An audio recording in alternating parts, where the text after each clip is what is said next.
There it is. How's it going? What's up, man? I know it's late there. Maybe you fell asleep or something. Yeah, it is a little bit late here. Yeah. What's it? It's 5 hours, right? Yeah. So it's 11 o'clock at the moment, and All right. I apologize. I've got a puppy literally 5 days ago, and she's only 10 weeks old. So if she starts barking, I'll have Where to go see what she's up to. So where is she? Go get her. Go get her. she's asleep at the moment. I really don't want to wake her up. Oh, okay. So it's better. Yeah. At one of the guys' house where I go to, they had one dog that didn't work out. Same breed, but this one is only 4 months. Maybe now he's 5 months, but he hasn't been trained yet to be a guard dog. So he's wonderful. I can't imagine that when he gets trained to be a guard dog, that he will forget to be this perfect little puppy. Because the other one didn't. That one. So I remember seeing the list of words, and then the word the command to do what that dog was put on earth to do. It was not in English, so that you couldn't say it on accident. Right. Okay. Yeah. You would have to know what the word was, because it was like some kind of probably German or something Eastern European. So you'd have to try to say it. So, but he didn't seem to care about that word. He was going to do his thing no matter what. What type of dog is it? She's a Labrador Newfoundland cross. So it's gigantic. Yeah. She's only 10 weeks old, and she's already like 6 kilos. So she's going to be a big dog. So yeah, it's going to be interesting. Wow. So wait, Labradoodle and Newfoundland. No. So Labrador and Newfoundland. So, Okay. Yeah. So, because I've seen Labradoodles be like little, and then they stand up and they're like 7 feet. Yeah. But but then of course Newfoundland. The first Newfoundland I ever saw, I thought it was a couch. I looked off to the side. It was probably a darkish room at like a party, and it was like a very dark brown dog, and I thought it was like a shag couch in the house, and that's how big it was. And they have roughly the same energy levels as a couch as well. So I'm good. I'm okay. Very good. Things have been pretty crazy with everything that's been going on, and the work has been interesting. The change in what I've been doing, and sort of pivoting here and there, and like I've not been out on European tour to any events for nearly 16 months now. So I'm actually going out next week. I'm on my first tour event next week, so I look forward to that. And and like obviously owning my own gym, everything's had to change there a bit, and we're adapting to the new situation. It's all, but there's a lot of opportunity now going forwards. Things are really getting very interesting. So but not going on tour, which is one of my favorite things to do, was pretty tough. But 16 months I think it's been since I've been out. So and it's one of my favorite things to do. So yeah, can I just say first, didn't you get married just recently? Saturday. Can I just say congratulations? Yeah, thank you. We of course we were married maybe a year and a half officially, and we rescheduled the wedding several times. So this one it finally went off, and brilliant. So I'm guessing you saw some of the things on social media. Yes. Yeah. Like some of the so did you see the dinosaur? I just saw the dinosaur, yeah. yeah. I mean, that's okay. So you're telling the truth. Yeah. Like, I thought the theme was very cool. Yeah, I thought the theme was very cool. What I was telling folks was a couple things. Because of all the craziness that you saw, very few people knew everything. The only people that knew everything was like the videographer, the photographer, me and Allie. Like zero guests knew every single thing. Now, if they were involved, like when you saw Don do the marriage, of course he was in on it, but nobody else up there was in on it. I was telling people, so just imagine me and Allie's social media like coming to life. Right. What I was telling people the night before is like, in professional wrestling, the best characters, they're just themselves turned up to an 11 out of 10. So everybody kept saying 11, 11. You know, like it was common. Oh, the other one right before, I said 99% of what you see in professional wrestling is supposed to happen. So that was kind of like a little bit of a warning. And I think people kind of knew there was going to be some kind of shenanigans. I don't think anyone would have guessed that you would see that much ludicrous behavior. A 10-year-old birthday party with alcohol. Like that's what it was. So, hey, I'm gonna call you the big secret because you're a big dude. But I think a lot of people maybe either are very familiar with what you're doing as a coach, or some people are very unfamiliar. And I am guessing, obviously, based in the UK, has something to do with it. But social media breaks that up, and I don't know if that's it. But I think some of it has to do with a topic that I am very, very keen to discuss because I deal with it as well. Your knowledge and your affinity, and as you just mentioned, being on tour for the game of golf is paramount. It's exemplary. I don't think people know about this, and I think some of that has to do with physical appearance. And when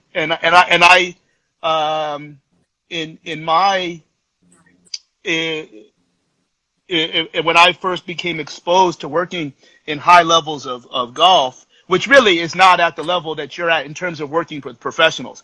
Folks don't understand, professional athletes of any kind don't typically live in New York City. They come to New York City for things, and my exposure to professional athletes in New York City is far more of when they get surgery rather than they come to train for a significant amount of time. So that's number one. And number two, through TPI, where because of the affinity to other models that I had associations with, once they gave me a platform, that was my gimmick, like in professional wrestling. I was the non-golf guy. And that is a message that comes off very antagonistically. I'm probably better at it now than I was maybe 7, 8, 10 years ago. Yeah. But I still believe 100% of what I say, to the tune that I think you can enjoy the game of golf without a collar on your shirt. I believe I don't understand these things. So let's talk about where we'll get into some training pieces. But I think I really would like folks not only to be familiar with your training approach and the book that you just came out with, etc., but also do you have to deal with these things? I mean, I've always been no, Charlie, say what it is, shake them up. Like let them understand that you don't necessarily need to have a $120 American golf shirt, which I have probably more than any one of these folks, because I just find that most golf fitness individuals that I'm familiar with, they just want to be a golf pro. That's it. Like instead of going to Q school and paying their dues and having the skill level to accomplish that, because they either don't want to do that or didn't do that, they find their role in this game that they love in terms of fitness. And I'm guessing that wasn't your MO. No. So go ahead. Let's talk. You do the talking now, Big Secret, and let's make sure people understand here that golfers are athletes, and I'm very confident that you believe that. Just because they wear expensive shirts and belt buckles all the time doesn't mean that they go by some kind of different set of rules, which I see far, far too much. Yeah. So I guess you could say I came in as an objective outsider. I was brought in by someone a physiotherapist actually, who saw what I was doing with MMA fighters, and he had always appreciated that golfers are athletes. The fellow's name's Dan Coughlin, and he was based at England Golf. He saw what I was doing with MMA fighters, and obviously MMA fighters are pretty banged up. Golfers get pretty banged up. The confluence there was that they were seeing the same physio, and I got referred. and started working with a few golfers. He liked the work I was doing. That then led to subsequent opportunities. But Luke, a good friend of mine, Luke Mackey, who's one of the guys at Golf Australia, he's sort of involved in their S&C. He said, "You look like a man, the most threatening man I've ever seen on a driving range." So, you know, when people say stuff like that, I kind of know what they mean, you know. And yeah, it's a case of, now remember, I'm only 5'4.5", but I get 6'5" real quick. Yeah, exactly.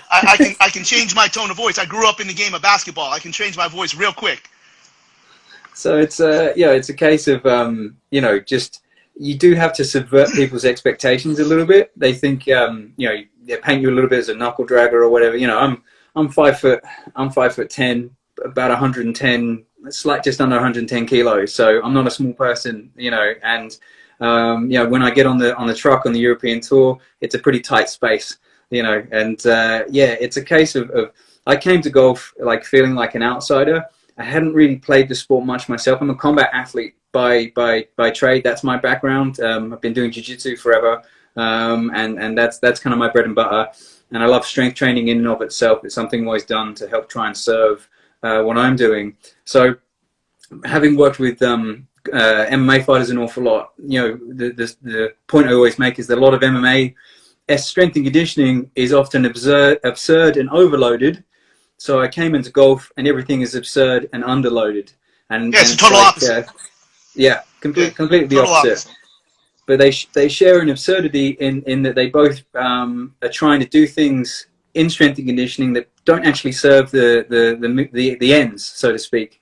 And you know, there's that lack there, that deficit. So basically, what I started doing was bringing what I guess would be considered kind of a meat and potatoes strength and conditioning approach that's been extant in other sports for a long time, but nobody was really doing in golf. And I took a good look around and saw what, you know, my contemporaries were doing, and it's like there's a big gap here, and that gap particularly is force production. Of all the lowest hanging fruit, that seems to be the one thing that these guys are lacking, and it's like high levels of low body force production.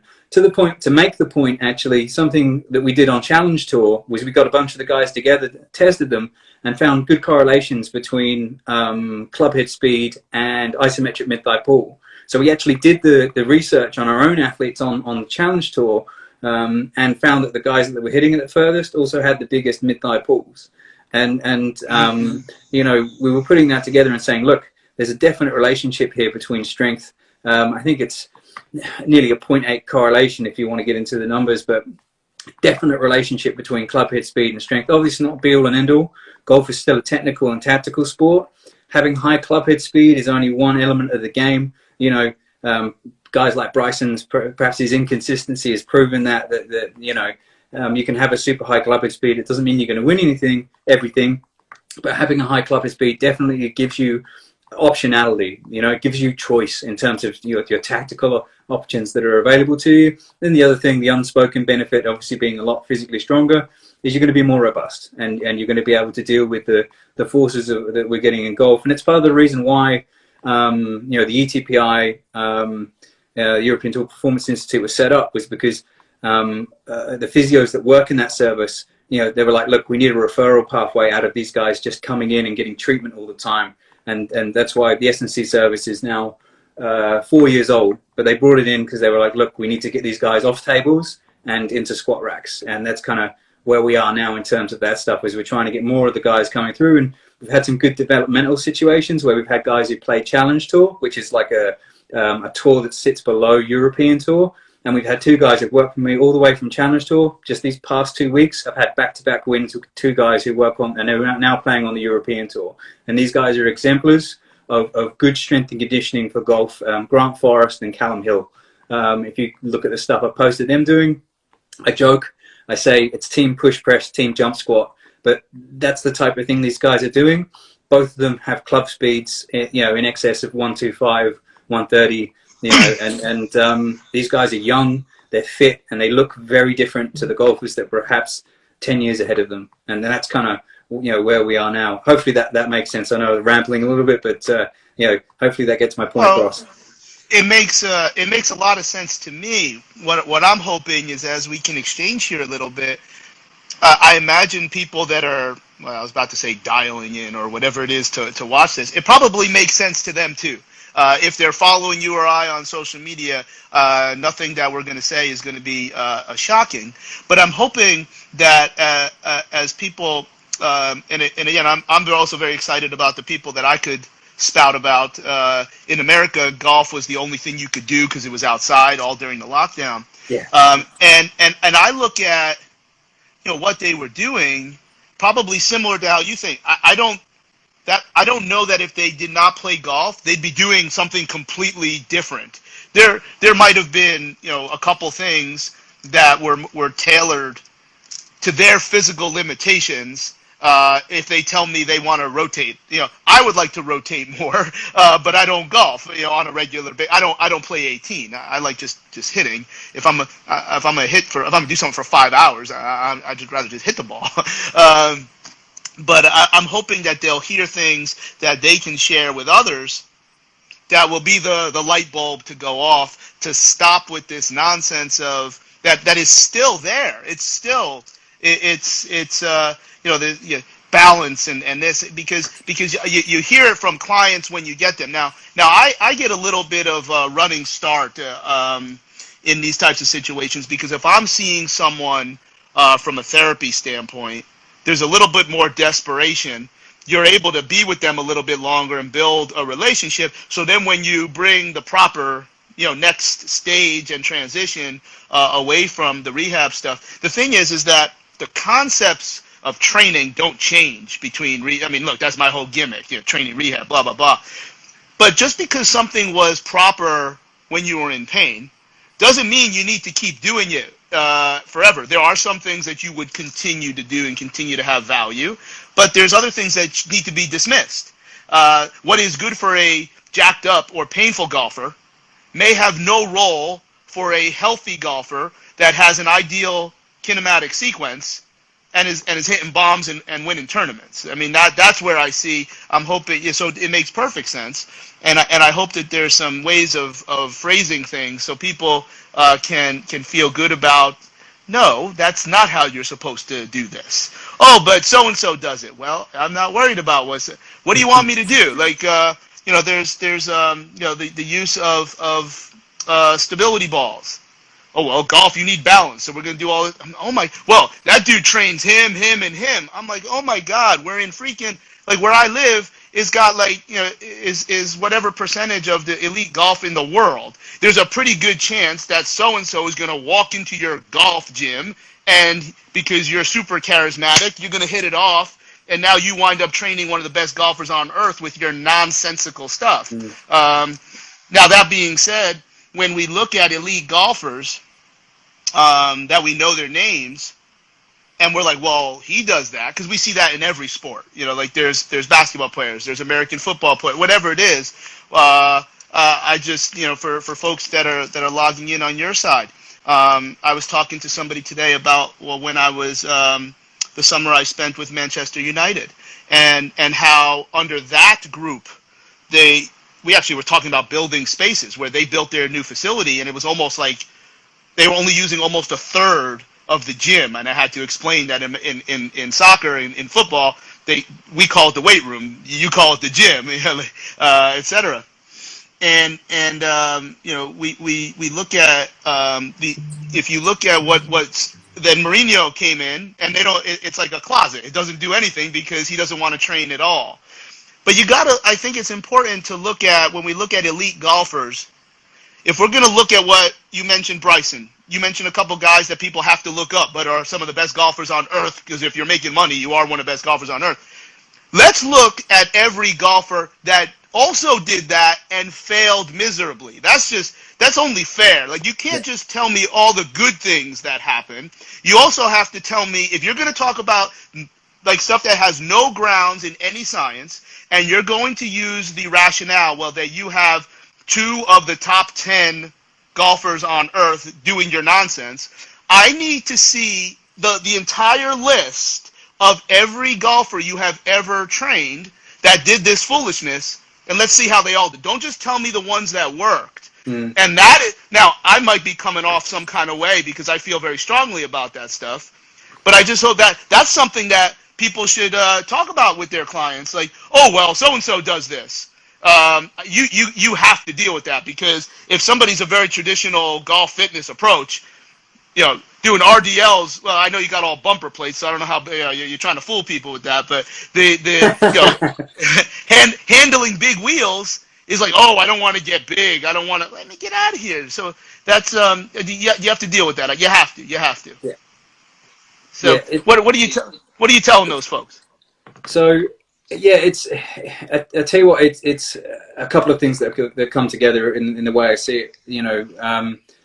It seems to me that like you touched on at the start, a lot of golf fitness professionals, it's almost like they've skipped the strength and conditioning orthodoxy and jumped straight to your TPI or whatever. And it's almost like there's that gap in lack of basic understanding of fundamental strength training, lack of basic understanding of the craft of basic barbell work, like how to do squats, deadlifts, Romanian deadlifts, this type of stuff. And then that's lacking. So the other thing is, because golf gets quite medicalized, and most golfers only become interested in looking for physical interventions once they're hurt, their first port of call is a physiotherapist. Now, if you're a private physiotherapist or a private PT, and they're paying you a lot of money for that service, if you're a good professional, you'll refer out possibly to a strength and conditioning expert at the end of your pathway. But a lot of them want to hang on to them as clients, I guess. I don't want to cast aspersions, but then what you start seeing is people using rehabilitation tools as performance tools, which is obviously a misapplication. But when that's all you know, that's what you're going to throw at people, right? So if you start using that type of methodology divorced of its original rehabilitative context, that's why we end up at the point we're at, where people are doing all this type of stuff, because at a lack of understanding or a lack of ideas, this is what people are doing. The problem with that stuff, and you can say names of golfers, for the guys I work with, we have objective information about their performance output. And we know that obviously, again, club head speed, ball speed are probably the two things that strength and conditioning can impact meaningfully. If those numbers aren't improving and you reckon that you're improving club head speed, ball speed, then I ask the question, well, what type of training are you doing to support that? Can you see, show me that your intervention, your strength training intervention, whatever it is, has then led to improvement in club head speed or ball speed? And those two things should tack together ideally, if they're improving. Obviously, there's a ceiling on that, but we usually see once someone does a meaningful strength training intervention, particularly when it's sort of high force component, we see club head speed usually jump pretty significantly in the first sort of 3 to 6 months. And then you can start monkeying around with specific speed methods, that type of stuff. We do a little bit of that type of thing. And yeah, it's just that type of training generally just get ducked, I think, through a lack of understanding. And the other thing is this.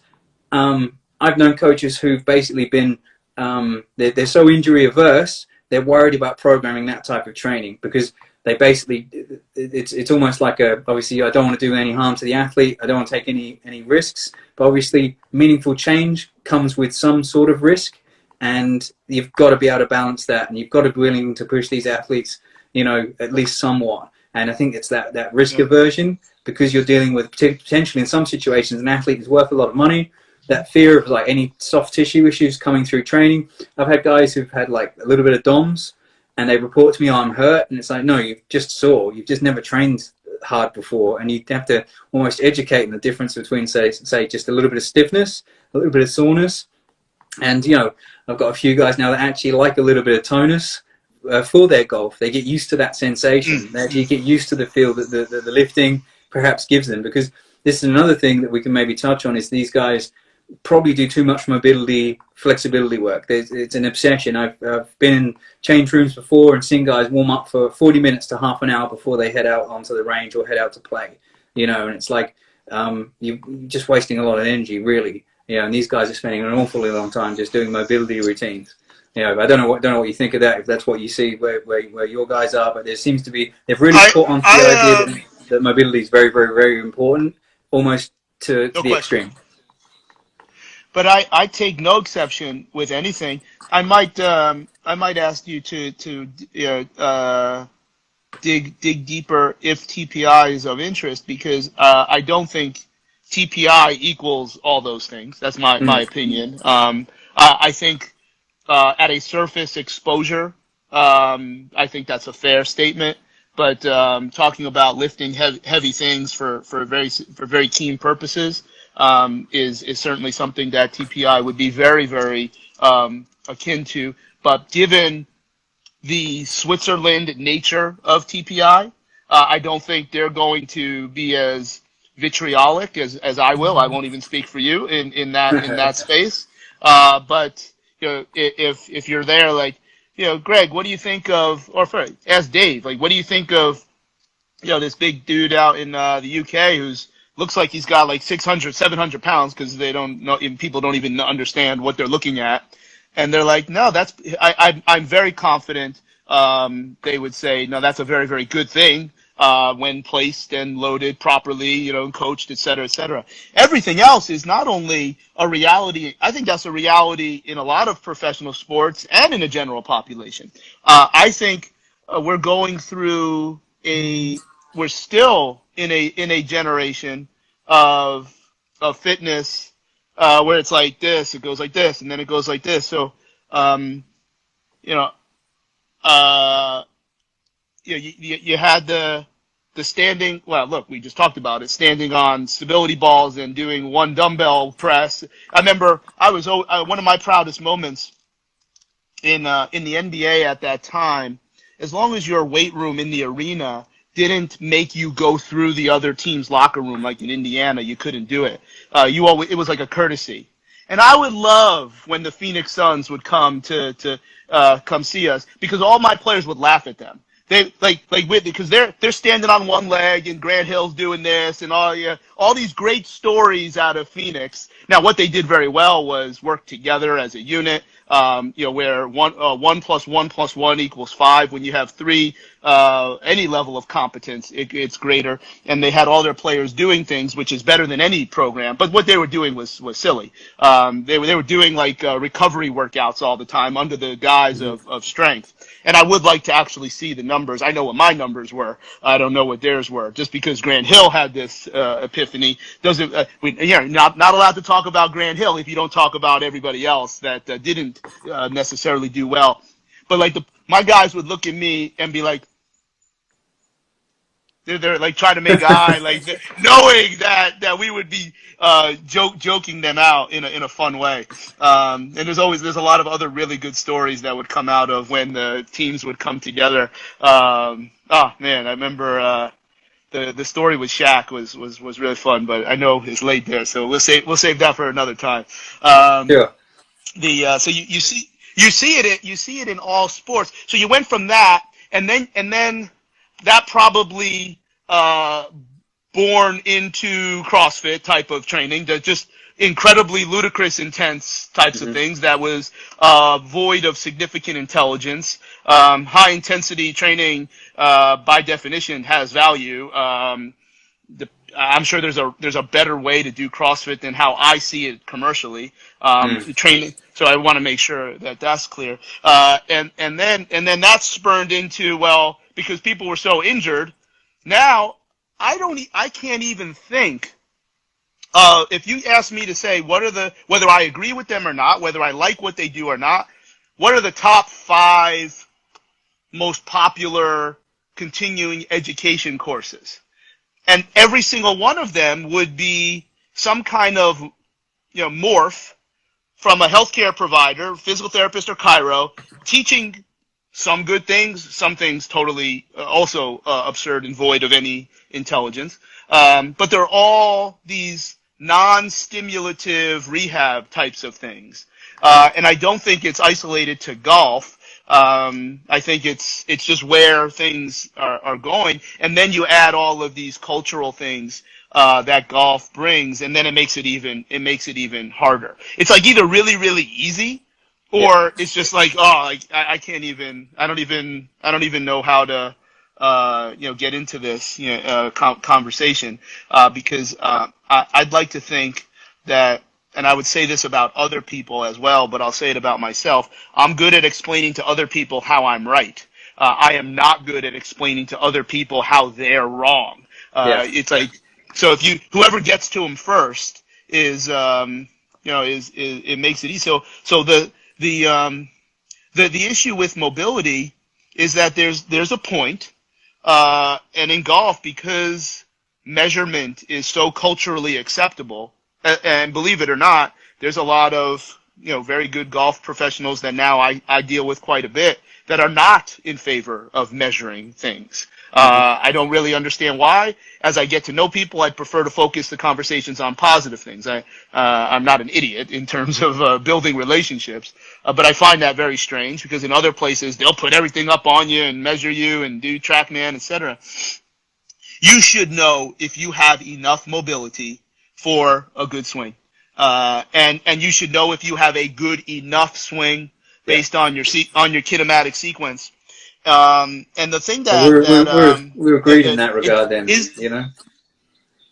Yeah, absolutely. Where I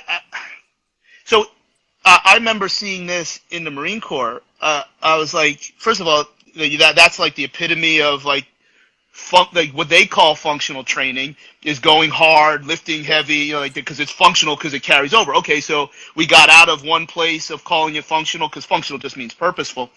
But what can I do with dude? How about just touch your chest when you bench press? How about get up over the bar when you do a pull up? Hold your arm all the way overhead when you do a Turkish get up. That's the mobility that you probably require, and it's the correct way, particularly if you use slow movements, which might antagonize a little bit of what we think should be training for a rotary power sport, because when you train slow with healthy tissue, you can use lighter weights, and so you can mitigate risk to a degree, but still focus on the connective tissue rather than the contractile tissue. The more ideal, the more robust your connective tissue is. I've talked about a lot of the NBA studs that I deal with, where 6'9", 265 pounds. I'm happier if they can front squat one wheel, but go all the way down to parallel, touch something, and come back up. Well, how does that? Because we're not working on getting them stronger. That individual can already do whatever he's going to do. So I can apply a cost analysis to our front squat. So could I get him to a 3 wheels front squat? Of course, but you have to pay for that. You have to recover from that. You don't have to recover as much from just using moderate to light weights to train for connective tissue when you already have exceedingly high qualities of attack. So in your case, you're talking about mobility.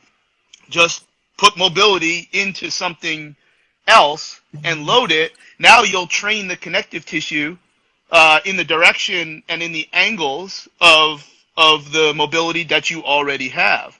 I can think right now I have a very accomplished young lady that I work with, and her mobility is pristine, and it's like now the time is to pick up that heavy thing over there, and she's into it because it's also some of the best stories I have in terms of, for whatever the reasons, that intense strength training was averted. It was with females, young females, older females. It's empowering to them. Somebody finally told them that it was okay to do, and there's a lot of stories that we can talk about there. I think the one thing that is interesting, you've talked about the mid thigh pull, and maybe we can finish up with this because I know you got to rock. The mid thigh pull and a lot of the barbell lifts. My study, again through what I've learned from TPI, when you look at the kinematic sequence, you can actually decipher where that individual gets the most power out of their swing. So as long as you have the correct order, that's one thing. And I'm sure there's people that disagree with that. I think there's enough data to say your golf swing can look a lot of different ways, but the ones that go straight and far all have a very consistent sequence. But the vertical thrust is just 1 out of 4 of the possible areas. The others, and I'm going to ask you, how you see this and what you would do to train it. Rotation, the chopping pattern, which is separate from rotation, and then the hands. So you may find that the way someone swings, they get way more juice, like a long drive guy from here. So now we need to use the same strategies of mobility first, strength second, power and endurance third for the wrists. So we got to get action like that. I don't know that mid-thigh pull would answer that call, but if you take somebody who's undertrained, you're going to get juice out of every squeeze. Do you see those things, and are you looking for them? Yeah, I think that's what you're seeing, is because most of these guys are so underpowered anyway. Most of them get something out of sort of high force oriented training, because when we test them, we do a comparative analysis, so we can show them where they sit against other players. So that is one thing, and then we know roughly where they sit. And then the other thing we're looking for is counter movement jump impulse, and we're looking at that too, because there seems to be a good relationship between club hit speed and counter movement jump impulse. But then the other things, like you mentioned, rotation is obviously super important. I use a lot of ballistics, so we're doing a lot of med ball work, that type of stuff. And then basically, the way I pattern the med ball throw is basically the lighter the implement, the more like a golf swing we try and make it look. The heavier it becomes, the more of sort of a toss or a lob it becomes. But with the lighter med balls, we pattern the feet in the same way you would through a golf swing. So we're looking for the same level of internal rotation, that type of stuff. And then we're also looking for good torso movement as well. And if you go through some of the videos I've posted, you can see the guys working on that and trying to pattern specifically in that fashion. And then the other thing we'll do a lot of is a lot of rotary pulling and a lot of rotary pushing. So we make sure they're getting in and out of T-spine position on a lot of their upper body work. Something I've learned from Alex Krzyzewski, for instance. So he taught me a lot of that, getting them rotating in and out of T-spine on different movement patterns. And you'll see we use a lot of flywheel, so we really like the flywheel for that type of stuff, because they can do their cheat row and like a cheat push as well, and that way they're loading through T-spine that way. Now you talk about wrists, we use a lot of supination pronation type exercises, a lot of bam bam, so levering, that type of stuff.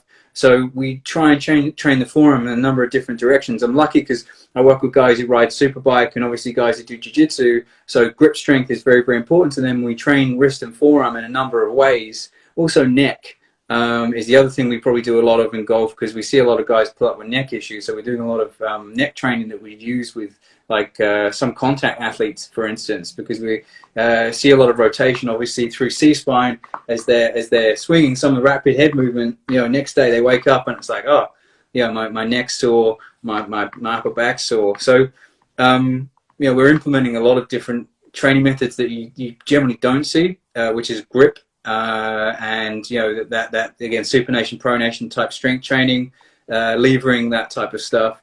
So we're throwing that in as well.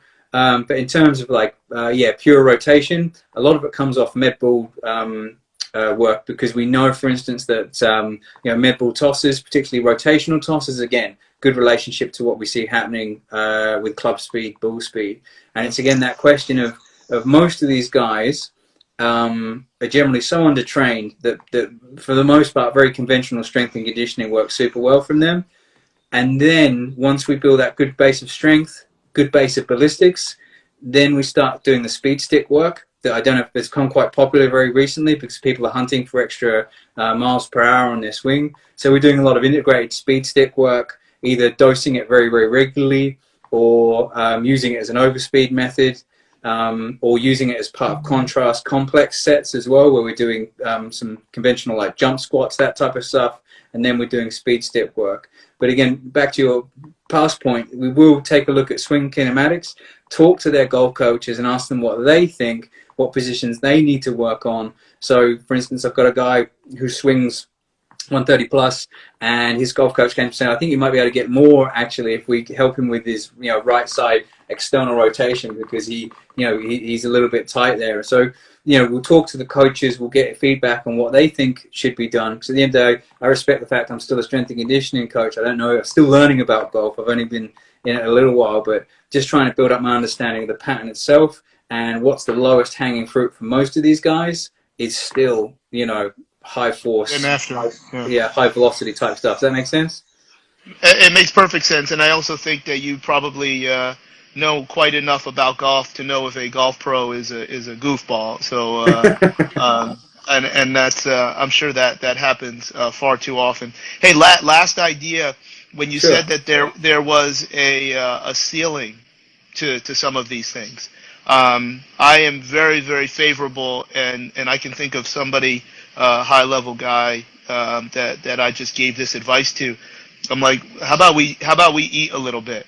Even if you put on weight that is not ideal lean mass, we can say that, okay, that's not a healthy thing to do.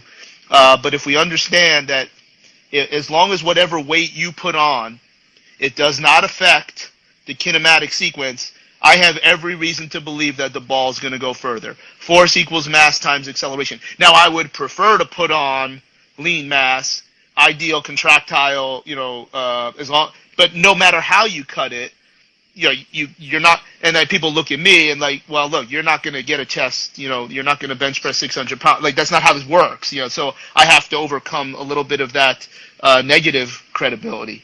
But I think for a lot of these guys to put on even 12 pounds, 5 kilos. The ball will go further. I mean, that's how this works. Force equals mass times acceleration. That's where if everything is perfect and they're in the top, whatever percentile in the key qualities that you're looking to train, the one that's always on. You see a lot of fat pigs out there, hitting the ball really far. There's a reason for that. Like now their training is probably going to be impacted by work capacity because they're fat, but they can still hit it once really, really far. So I'm not advocating to become a piglet.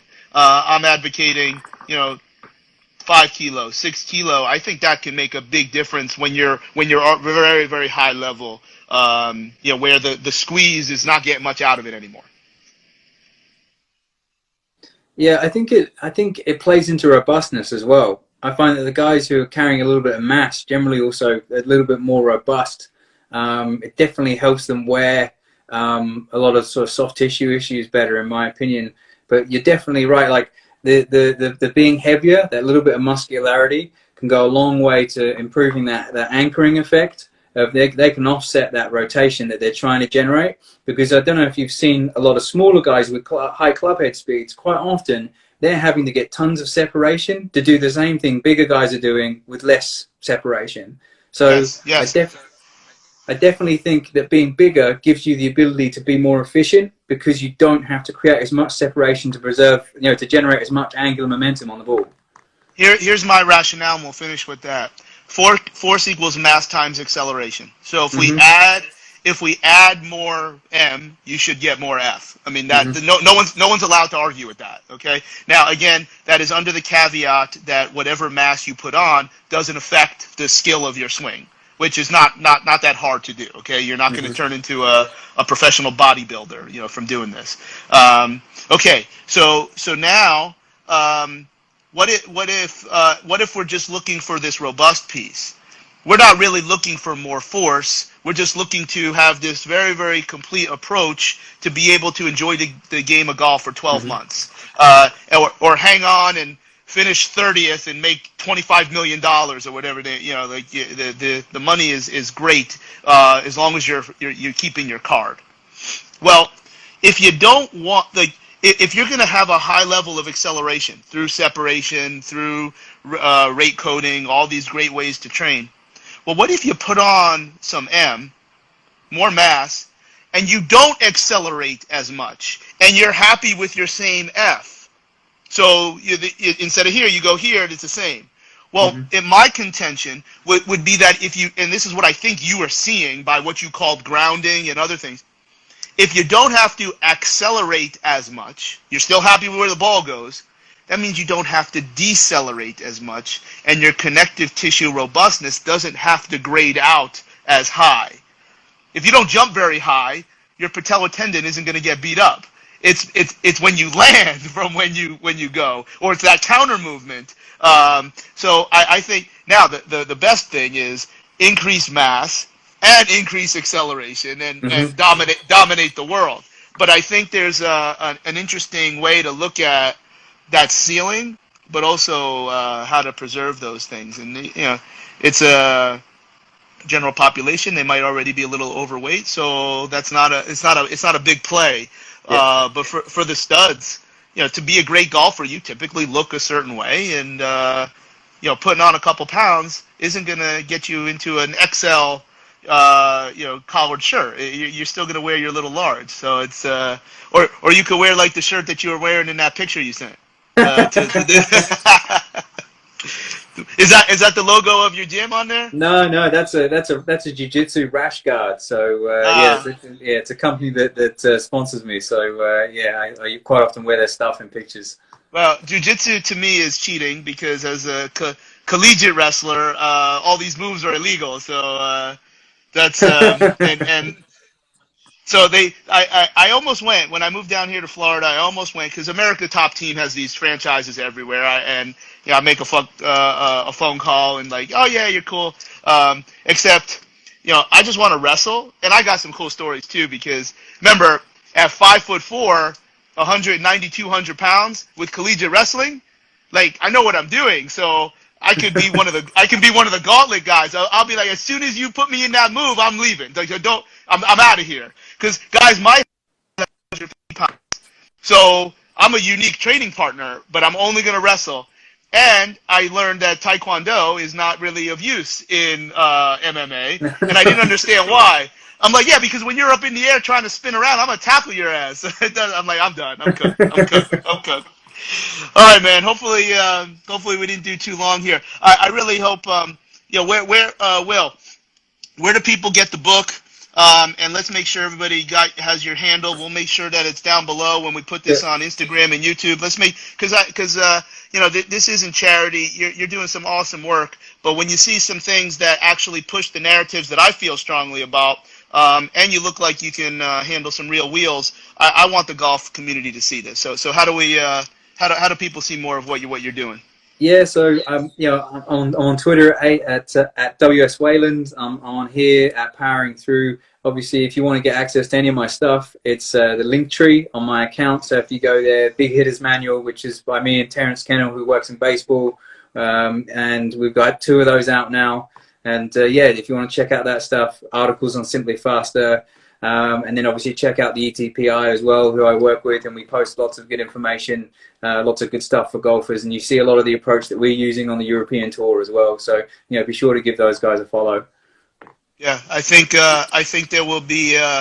This is the first step in how we get some exposure to you and some other folks that get on that little list. And if that list needs to be bigger, because there's a lot of really great people out there, hopefully the people can decide to do that whenever they make that little list again. So hopefully it's a good first step.